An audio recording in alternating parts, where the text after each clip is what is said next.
Donald Trump makes dangerous admission at Florida rally. We long to figure it out, like about 2 minutes. And the first thing I figured out was they weren't paying. He didn't know what NATO was. We were paying. We were paying almost fully for NATO. That was 78-year-old Donald Trump admitting that he didn't know what NATO was before he was the president of the United States. He had to learn as a 70-year-old man who was entering into the presidency. He said that after 2 minutes of learning, he came up with a solution, and he has stuck with that solution ever since that day, which shows that he has a childlike understanding of foreign policy, of international relations, and especially of NATO. This man should not be held on any sort of pedestal. His policy should not be looked at as equivalent to President Biden's. The fact that they were even on a debate stage together is offensive. I'm also officially challenging Cricket Joe to an 18-hole golf match right here. Old men challenging each other to golf matches is really the nadir of our civilization.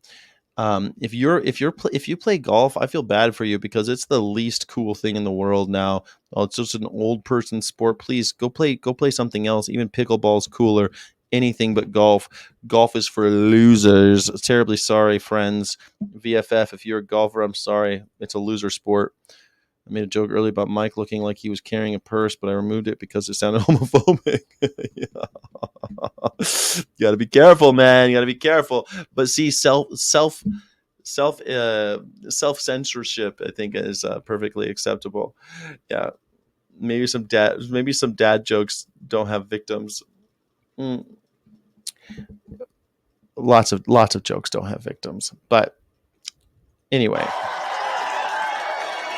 Underows, Blue Monster, considered one of the greatest tournament golf courses anywhere in the world. One of the great courses of the world. One of the great courses of the world. It will be among the most watched sporting events in history.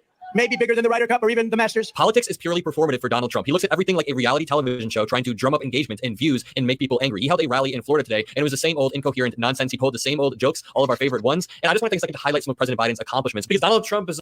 All right. I don't want to sit there and do that. But Donald Trump thinks that NATO is paid by members. Like you pay for NATO. That's not how it works.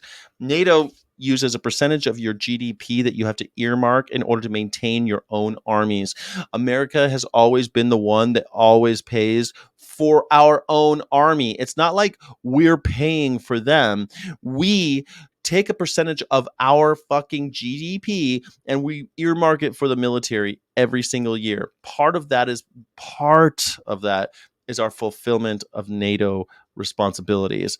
Some countries haven't always done it because they've fallen on difficult times or because they just couldn't maintain and spend that much on their military. That's all that is. NATO isn't like, oh, we're funding NATO. That's not how it works. We're not funding NATO. We're funding our military. And we're funding our military to the tune of billions. And when we pay hundreds of billions of dollars for military expenditures, that will make other countries in our North Atlantic Treaty Organization look like they're freeloading because we like to spend money on guns and they like to spend money on their citizens' health care. That's just that's the only difference. We would have more security in this world if we had healthy people in our countries. That's a type of national security too. Healthy citizens is part of national security. Educated citizens is part of national security. Guns and ammo are not the only thing that keep us safe. Smart people keep us safe, and healthy people keep us safe. Thank you. Fucking stupid assholes like Donald Trump don't even know how NATO works. He didn't even know what it was until he was 70 years old. How disgusting.